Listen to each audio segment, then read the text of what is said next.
So mga idols, after nating maihatid sa inyo ang balita last February, coming March, sabi ko nga sa inyo, ilalabas na ang bagong Sniper 155. Eto na, finally nakarating na rin sa mga Yamaha store dito po sa Pangasinan area, no?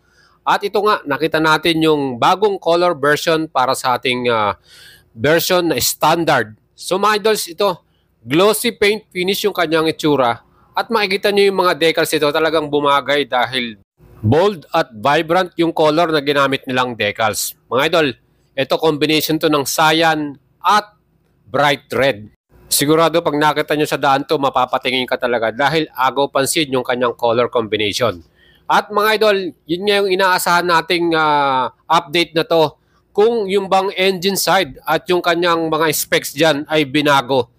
Again, titignan po natin lahat yan, especially sa ating makina, no? Kasi from Vietnam, iba po yung kanilang naging release doon. So merong mga in-update from the cooling system, from the inside ng makina. At dito nga sa Pilipinas, yung Philippine version, gusto nating alamin kung nagbago rin ba yung kanyang disc brake. Kasi sabi nga nila sa Vietnam release, mas malaki na yung disc brake nito, mas malapad, 300mm from 240. So ito yung tinignan nating mabuti at kinumpare sa old model.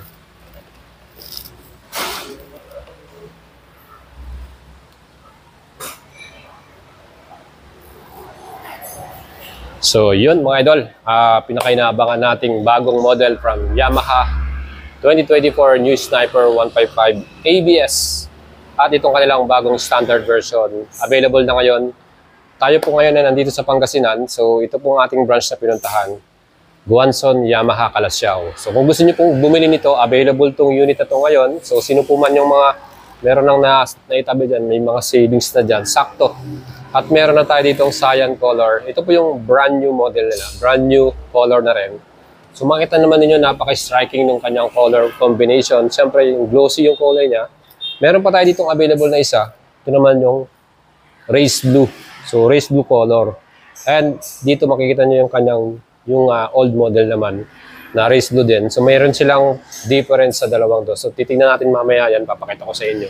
Pero itong cyan color, available na rito sa Guanzon Yamaha Calasiao. Ang bagong presyo nito, SRP, 125,900. Tara mga idols, tingnan natin kung ano ba yung bago dito sa model na to.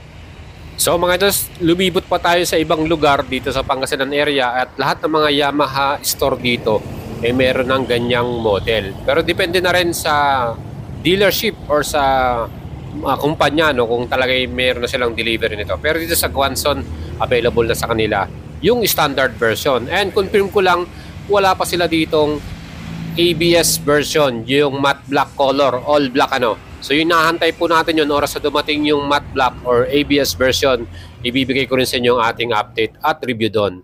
Mga idol, itong ating bagong Sniper 155 na standard version na cyan color. Siyempre, isa pa rin po sana tinignan natin dito yung kanyang engine specs. Same total displacement to 155cc. Yung total niyan, displacement. Liquid cooling to, single cylinder, single overhead camshaft. Hindi rin nagbago yan. At ito ay naka 4 valves, liquid cool, at syempre electronic fuel injection. Mga idol, ito po ay merong equipped na VBA or variable valve actuation at meron tong 6-speed constant mesh transmission plus equipped din to ng assistant sleeper clutch. And wala pang confirmation mga idols yung assistant sleeper clutch kung yung Philippine version na nilaunch na dito ay ito na yung pinaka in-improve nila. Again, ang kanyang compression ratio 10.5/1 at yung ating namang pinaka-performance para dito. Especially sa ating max power, may total po ito na 17.7 HP at 9,500 RPM at sa total torque naman 14.4 Nm at 8,000 RPM. Again, mataas yung ating level na yan para dito. Ang top speed ito, unofficial to, 150 km/h. Pero makikita natin sa website, 135 km/h lang ang kanilang average top speed. Pero may mga nakikita tayong mga YouTuber na nag-top speed ito, umabot ng 150. Ano? Ang frame type nito ay backbone. At pagdating sa ating chassis, ang front suspension naman ito, telescopic forks, yan po ay conventional. Mapansin din natin yung taba ng kanyang telescopic forks, same din sa ating old model. Kasi meron tayong old model dito sinukat natin yan, same po, hindi siya nagbago. So hindi na pinalitan yung kanilang suspension dito, same din sa ating old model. Ang rear suspension, naka-monoshock yan, bias swing arm, at tinignan din natin, pinarehas natin sa 2023 model, same din po, wala silang binago dyan. Kopya-kopya, wala pong pagkakaiba. So napansin natin yan. So again, yung ating suspension is same from our 2023 model. At sa ating front brake, ito yung pinaka-iniintay ko. Ito yung talagang tinignan ko mabuti. Hydraulic disc yung ating front, one-pot caliper lang para sa ating standard version. At ito nga yung tinignan natin mga idol, sinukat ko rin yung kanyang disc brake from the old model. Ito yung old model, same lang po sila ng size. So ibig sabihin mga idol, sa old model and the new model, hindi po nila binago yung sinabi nilang 300mm, no? So sa rear brake naman, hydraulic disc brake din to, one-pot caliper. Again, same din po from the old model. So yan po, sinukat din natin to. Talagang tinignan natin mabuti kung pareho-pareho. Pareho lang po sila, wala po na bago. So yan po mga idols, confirm yan para dun sa ating old model na to. Kaya mga idols, pag dumating na po yung ABS version, dyan natin talaga i-confirm yan kung talagang nabago din. Kasi nga, baka dun binago nila, no? Yung ating wheels, syempre, yan po ay 5-spoke at naka bright red color yan. Napakaganda ng kulay niya. Same pa rin yung brand na ginamit na tires dito. Maxxis tire, 9080 by 17 inch ang kanyang sukat. Tubeless ito mga idol. And para naman sa sukat ng gulong sa likuran natin, same din yan, Maxxis tire, tubeless, 120/70 by 17 inch. So wala pong nabago dyan. Same na same din para sa ating old model mga idol. At yung ating design ng cast wheel, same din po. So yan po yung ating confirmation para dito. Ang sukat naman nating wheelbase, 1,290mm. Same din po ito sa ating old model. So hindi po lumaki, hindi lumapad, pareho pa rin po yan. At sa ground clearance na 150mm. So yung specs po natin almost the same para sa ating 2024 model. So makikita lang natin dyan, yung wet weight, same pa rin po yan with oil and gas, 119 kilograms para dito sa ating 2024 model. At yung upuan, parehong-pareho din po sila, hindi rin po nagbago. One piece na upuan nito, meron tong two-tone, may stitches pa yan, yung kanyang seat cover. So dalawang klase yan, parang sandstone texture yung pinakalikuran para dun sa ating passenger. Again mga idols, para naman sa ating seat height, sinukat ko to. Ayan, ang aking height po ay 5'6". So may konting may konting tingkayad ng konting-konti lang.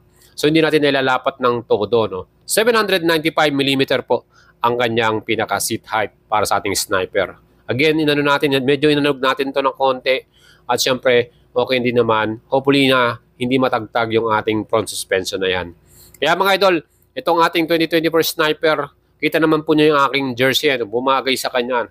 Blue, red, yung aking suot. Ito talagang perfect, mas pumogi. So pag suot natin to, sigurado, takaw pansin yan. At sa atin namang ilalim ng upuan, nandyan yung ating fuel tank. At ang capacity nito, hindi rin nagbago yan. 5.4 liters yan mga idol. Pwede natin kargahan to ng unleaded gasoline. So again, para sa ating consumption, yung mileage nito, 45 km per liter. Average natin yan para di sa ating Sniper 155. At maintenance free din yung ating pinaka-battery dito na nilalagay nila dyan. 12 volts, Again, itong ating bagong Sniper 155, pagdating po sa ating standard version, alam naman po natin, ito po ay naka-ordinary key ignition with shutter lock. So yan po yung ating mismong susi para dito. So sa ating susian na to, andyan na rin yung bukasan ng ating upuan. At pwede nyong i-lock yan, shutter lock nya, i-on nyo yan para secure tong ating motor, hindi nila masususian yan. At yung grip ng ating pinaka-handlebar, talagang yun pa rin, kapareho din dati. At meron tong equip na passing switch. Andyan, naka-integrated dun sa ating high and low beam, yung ating signal indicator at syempre yung ating busina. Syempre para sa ating right handlebar, yung ating mismong kill switch, on and off, starting switch natin, at nandyan din yung ating hazard switch para sa ating emergency kung kailangan natin. So kagandahan sa ating sniper, meron tong passing switch at hazard. Para naman sa ating pinaka-inverted LCD display, fully LCD to. Full LCD to mga ito. So, very informative yan. Yun nga lang, pag ganitong tanghaling tapat, napansin natin yan, medyo ang hirap na natin siyang basahin. Pero okay naman po to. At siyempre, yung ating pinaka-headlight, yung low beam nito, yung nasa ibabaw, sa may handlebar, pagka saan ka mag-turns, naka ano din yung ating low beam at yung ating pinaka high beam nandun naman sa may body niya. And mapapansin nyo po sa ating 2024 model, meron siyang parang guhit dun sa ibabaw ng kanyang pinaka-headlight cowling. Yan, meron siyang guhit dyan. Yan po yung pinaka-design. At dito sa bandang ibaba ng kanyang tatlong guhit naman yung nakalagay niyan. From the old model na isa lang. So yan po yung pagkakaiba na lang. Pero pagdating sa body headlight naman, walang pinagkaiba yan. Pareho yung kanilang design at yung ilaw. So hindi po nila binago yung design na yan from that side. Siyempre pa yung ating winker o signal lights, yan po ay halogen bulb type. Pati na rin po dun sa ating likuran, yung ating winker signal light dyan, bulb type yan. And para naman sa ating tail light, yung ating brake light dito, yan po ay LED. So yan mga idols yung ating mga specs and features nito.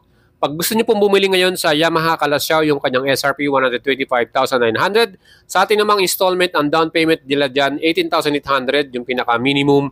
Ang kanilang monthly payment naman, 24 months, 7,584, at 36 months, 6,011 pesos. Meron kayong rebate na 200 pesos. Again, sa mga idols po natin na gusto mag-apply ng installment in-house, pwede kayong mag-prepare ng inyong proof of income. Kung kayo po yung nagtatrabaho o may business kayo, kailangan nyo lang po ipakita yung mga ganyan. Saka bank statement ninyo, 3 months na pinaka-latest yan. Kailangan nyo rin ng co-maker at proof of billing ninyo, yung mga electric bill or water bill. Ang ating feature for today, brand new model from Yamaha Motors, ang ating Sniper 155. Standard version po ito, with new price, 125,900. Available to ngayon dito sa Yamaha Guanzon Kalasyaw. Pwede na po kayo magpunta rito sa kanilang branch. Ni-invite ko na to visit. Meron silang FB page, Yamaha Guanzon Kalasyaw. Pwede nyo silang i-PM dyan at i-message mga idol. Again, ito po yung ating inaabangan din na ABS version. So ngayon wala pa, pero ito munang standard version yung available nila dito. Maybe next week, magiging available na yung ABS version nila.